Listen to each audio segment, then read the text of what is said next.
Okay, so myself, Alex Lichtenfels, and Andrew Hill are here to take you through how you do your peer assessment. So we're going to give you an example where we take you through the whole process from start to finish. So the first thing that you're going to need to do, and this will probably happen fairly early in the assignment process, is you're going to have to choose a group.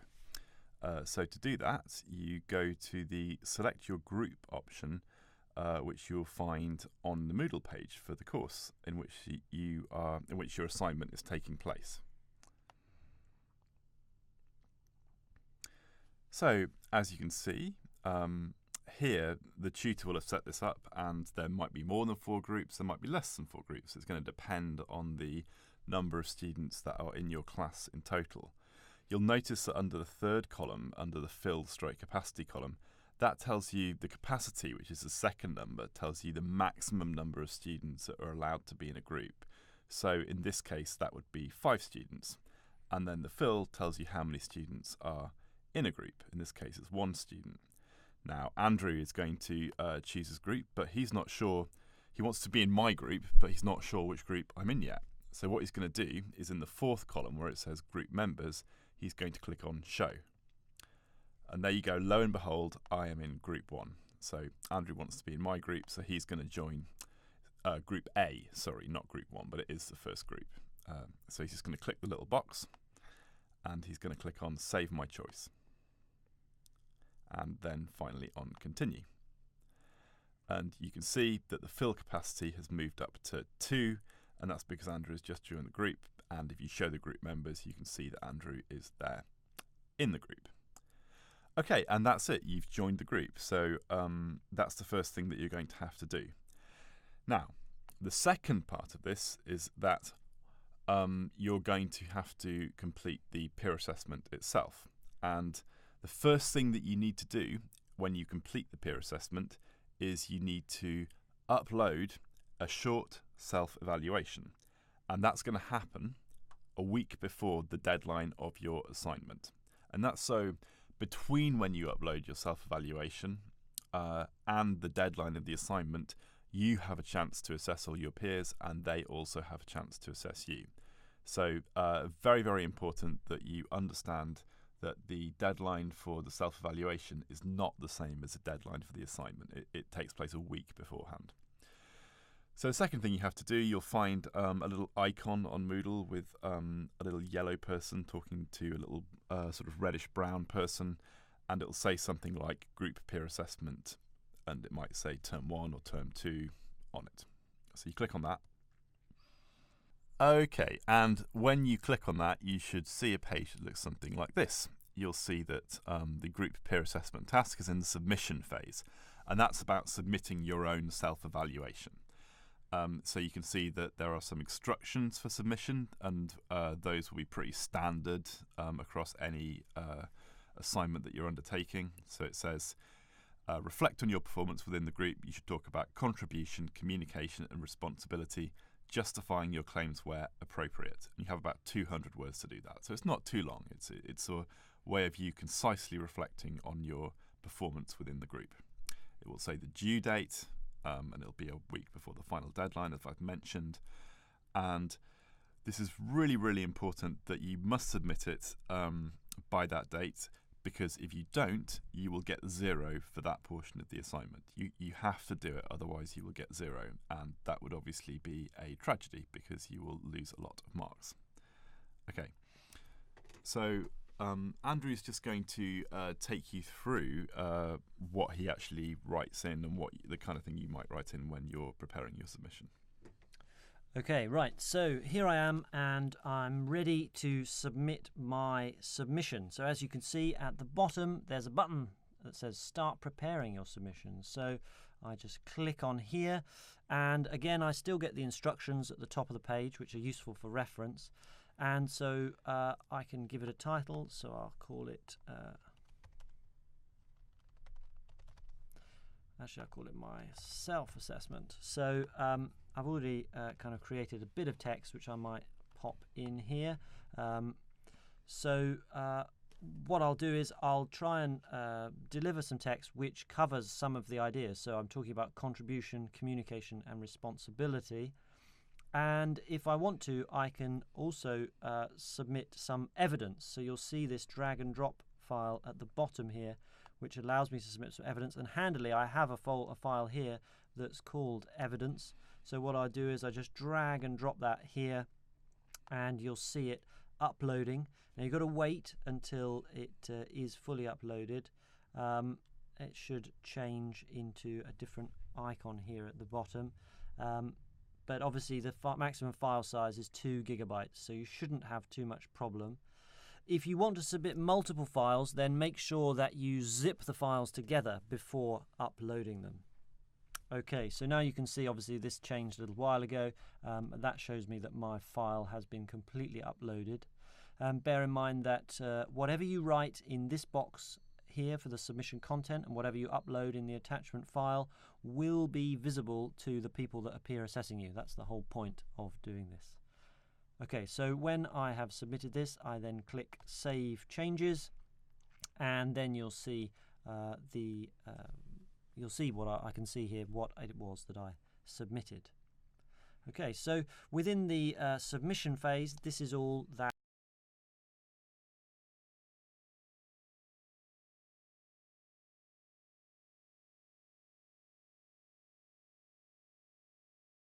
As you can see, we've now moved over to the assessment phase. So the submission phase runs all the way from the beginning of the assignment to 1 week before the final deadline. And by the end of submission phase, you have to have uploaded your self-evaluation. I'm just going to keep repeating that. But now we're in the phase in that week between when you've uploaded your self-evaluation and the final deadline. And that's the assessment phase. And what that means is that it's a phase that in that week you assess your peers. You assess their performance in those 3 key areas that you talked about. And Andrew's going to take you through that process now. Okay, so as Alex mentioned, when it is an assessment phase, when I come to this page, it will be slightly different from the submission phase where I submitted my thing earlier. And so I'll see some instructions here of how many submissions that I have to peer assess. So at the moment, because I'm just in a group with Alex, it's just 1.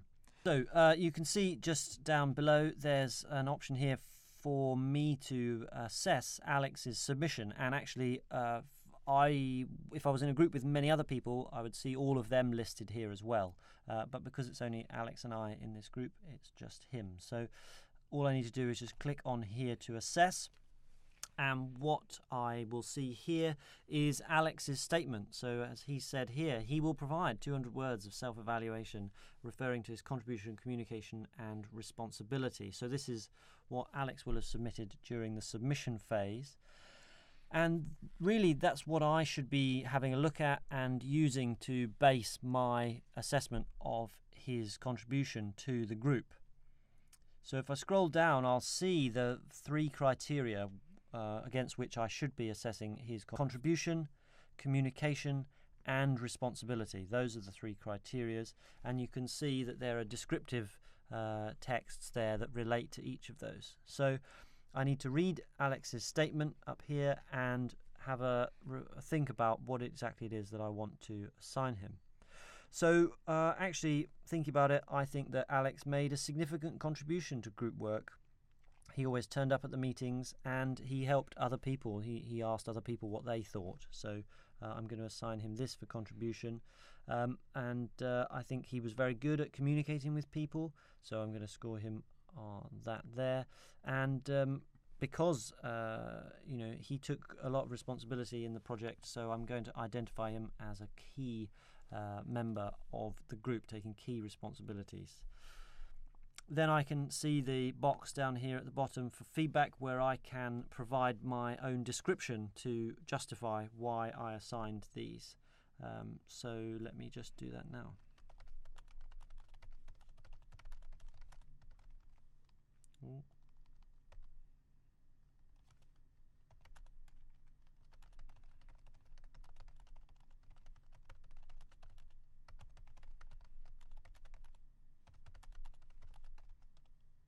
So once I've written my written statement, if I'd like to, I can also submit files to, as I say, substantiate my claims here. If I don't want to, then I don't have to, but I can if I want to. So I'll just check that I have made these. So I've scored in each of these categories, and I have filled in the feedback in the text there, and then I'm going to click Save and Close. And so now here you'll see that no longer does it say assess, it says reassess. So while we're in this assessment phase, I could go back and make changes if I wanted to make any edits to this. But normally what I would do is I would go on to make another assessment.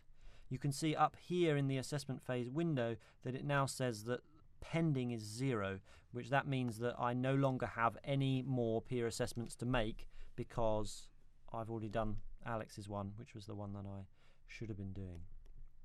Okay, so the assessment phase will stay open until the final deadline for the project. So you'll need to make sure that you've done all your peer assessments within that final week, as Alex said, in order to make sure that you score everybody.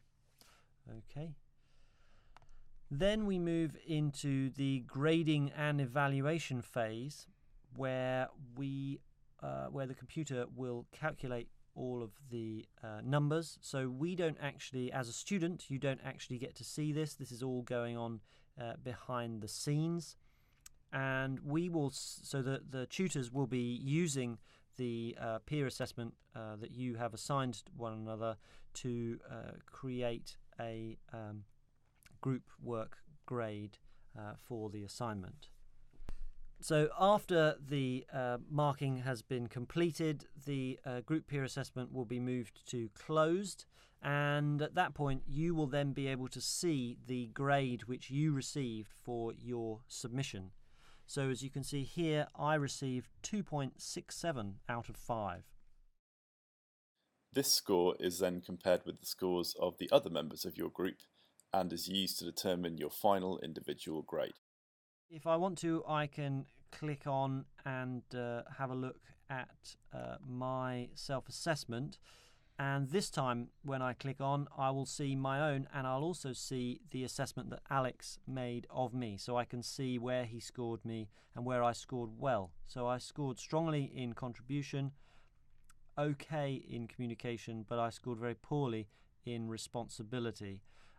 So that's the one that really took my grade down. And at this point, I would be able to see assessments that other people in my group had made of me. What's really important to note at the moment is that actually I know that Alex made this assignment because he's the only other person in my group. But actually, when you're working in larger groups, this is all anonymized. Okay, so nobody will know who it was that gave specific feedback and specific scores. And of course I can read the feedback that relates to these scores. So Alex has thought long and hard about what he was going to assign me to these things, and he's provided evidence and a description at the bottom in order to contextualize why he has given me the grades that he has. Okay, so this has been an overview of what you do during peer assessment.